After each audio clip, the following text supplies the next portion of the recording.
Shalom le Yirei Yahweh, Hashomerim Beli Peshara. Aujourd'hui, on va aborder Yom Kippour. Et pour ça, on va lire le passage de Vaïkra 16, 29. Voici une ordonnance perpétuelle pour vous. Le 10e jour du 7e mois, vous vous priverez et vous ne ferez aucun ouvrage, que ce soit le citoyen ou l'étranger demeurant avec vous. Car en ce jour, on fera l'expiation pour vous, afin de vous purifier. Vous serez purs de tous vos péchés devant Yahweh. Ce sera un Shabbat de repos complet pour vous, et vous vous priverez. Ce sera une ordonnance perpétuelle. Le Kohen, oint et consacré pour être Kohen, à la place de son père, fera l'expiation. Il revêtira les vêtements de lin, les vêtements saints. Il purifiera le lieu très saint. Il purifiera la tente de la rencontre et l'autel, et il fera l'expiation pour les Kohanim et pour tous les gens de la communauté. Ce sera une ordonnance perpétuelle pour vous, pour faire l'expiation pour le peuple d'Israël, une fois par an, à cause de tous leurs péchés. Moshe fit comme Yahweh le lui avait ordonné. Cette fête donc a lieu le 10e jour du 7e mois, le 10 Tishrei. En français, cette fête s'appelle le jour des expiations ou le jour du grand pardon. Kippour signifie couvrir, expier, pardonner, faire réconciliation. Ce jour est un Shabbat, on ne doit faire aucun ouvrage. Et c'est aussi la seule fête où Yahweh nous demande de nous priver, c'est-à-dire de jeûner. Cette fête est un temps avant tout de teshuva, de repentance. C'est un jour de l'année où l'on doit se mettre à nu devant Yahweh, lui confier nos peurs, nos colères, nos questions, notre culpabilité. Évidemment, la vie d'un Nazaréen est une vie de teshuva perpétuelle. Chaque jour, nous nous attachons à essayer d'être parfaits. Mais le jour de Yom Kippour est un jour spécial dédié à ce retour vers notre Père, vers sa Torah. Il faut sincèrement s'humilier et demander pardon à Adonai. L'intention est aussi de montrer à l'époux Yeshua, qui a fait l'expiation pour tous nos péchés, que l'on est prêt pour le mariage qui se passera 5 jours plus tard à Sukkot. Ce n'est pas parce que Yeshua est le sacrifice parfait que nous devons nous laisser aller dans le péché. Et je rappelle qu'au contraire, c'est justement à cela que Yeshua fait le tri entre ses disciples et les disciples du diable. Ceux qui obéissent sincèrement, qui ont le cœur circoncis, ou ceux qui désobéissent. Au départ de cette fête, comme toutes les fêtes, nous sonnons du chauffard. Ensuite, nous entamons le jeûne qui va nous aider à nous détacher de notre chair et nous plonger dans la repentance. La fête commence au coucher du soleil et se termine au coucher du soleil. Du soir du 9e jour au soir du 10e jour. Voilà comment se passait le jeûne chez les Israélites, ce que Yahweh m'a révélé pour que je vous le partage. Le jeûne donc débute au coucher du soleil et dure jusqu'au coucher du soleil, donc 24 heures. Il n'y a pas de repas de réjouissance. C'est un jour de privation, d'humiliation. Après le jeûne et le coucher du soleil, notre vie reprend son cours. Nous recommençons à manger normalement, mais pas un repas de fête. Et d'ailleurs, au coucher du soleil, nous sommes déjà le 11, la fête est finie. Pour les enfants, les personnes malades ou non habituées à jeûner, vous faites au mieux le temps de jeûne dont vous êtes capable de réaliser cette année-là. Et quand vous coupez votre jeûne, avant le 11, si du coup vous n'êtes pas arrivé jusqu'au bout, vous ne faites pas un repas de réjouissance de fête non plus, mais un repas normal.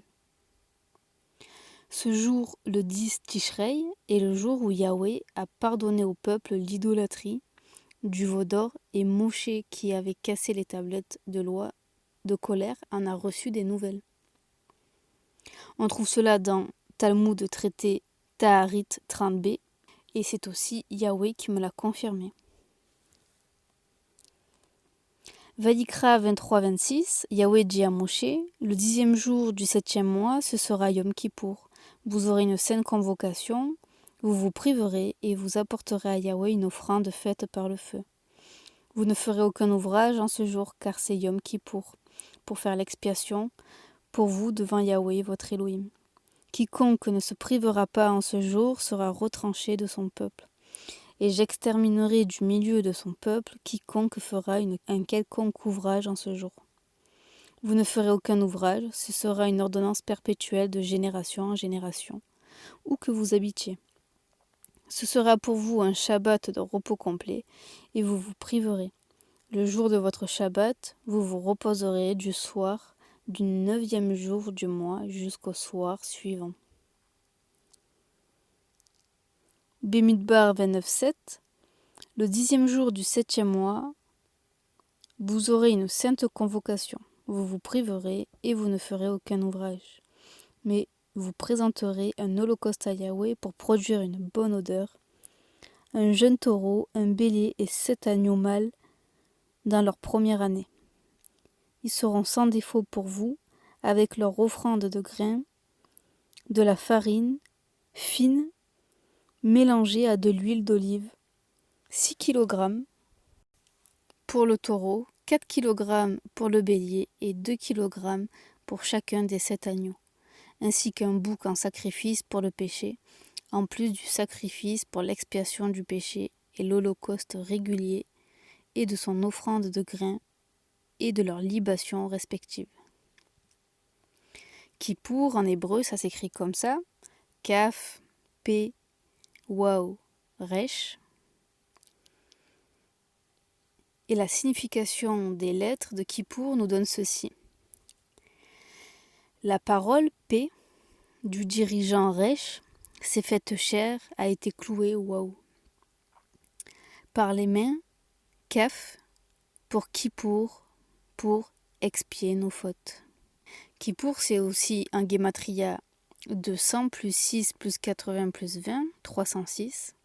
Et 306, c'est aussi la gematria de Haesh, le feu, Isha, femme, Ishe, offrande faite par le feu, Tsuri, mon rocher. D'ailleurs, si on prend le feu, Haesh, donc qui a une gematria de 306, et qu'on ajoute la lettre qui représente la bouche, la parole, le P, 80, cela nous donne 386 de Yeshua. 386, c'est la gematria de Yeshua. Yeshua est la parole de feu qui brûle tous les péchés. Yirmiyahu 23-29, ma parole n'est-elle pas comme le feu, demande Yahweh, comme un marteau qui brise les rochers? Donc ça, c'est pour le feu ajouté à la parole. Ça nous donne Yeshua. Maintenant, si on prend le feu et au lieu d'y mettre la parole de Dieu, on y met le chien, Kélev, qui a une gematria de 52. Le chien représente l'être humain qui pêche, l'être humain qui se laisse aller aux transgressions de la Torah. On voit que le mot chien est utilisé pour des hommes même dans la Brit Hadasha. Eh bien, chien plus feu, ça nous donne 358, Nachash, qui est le serpent. Donc celui qui se comporte comme un chien, le feu le dévore, le consume. Machichaou 7.6, ne donnez pas aux chiens ce qui est sain, et ne jetez pas vos perles au porc. Si vous agissez ainsi, ils les piétineront, puis se retourneront contre vous pour vous attaquer. Voilà pourquoi je vous répète continuellement de faire attention à qui vous partagez les perles. C'est important.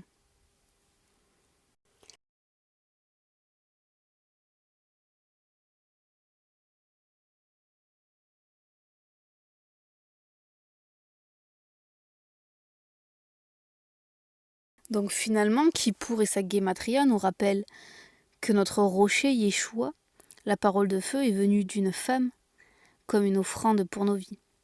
Il est celui qui brûle tout le péché par son feu.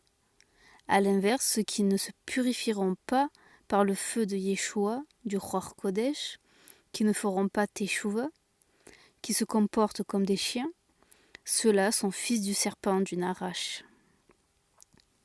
Ils seront dévorés par le feu, car ils ont refusé Yeshua et ou la Teshuva. D'ailleurs, Tsuri, mon rocher, nous rappelle que le rocher auquel le peuple s'est abreuvé dans le désert, en direction de la Torah, c'est Yeshua. Cela nous rappelle que Kippour, c'est suivre Yeshua et la Torah, la clé du salut. S'abreuver à Yeshua et la Torah, les eaux de vie. Je vous renvoie pour ça à l'enseignement Shabbat plus résurrection. Donc voilà pour la fête de Kippour, pour cette première vidéo sur Kippour. Lo ohavim oti, tisneu oti, lo irpatli, Elohim oef oti, Elohim letzidi, mataasu.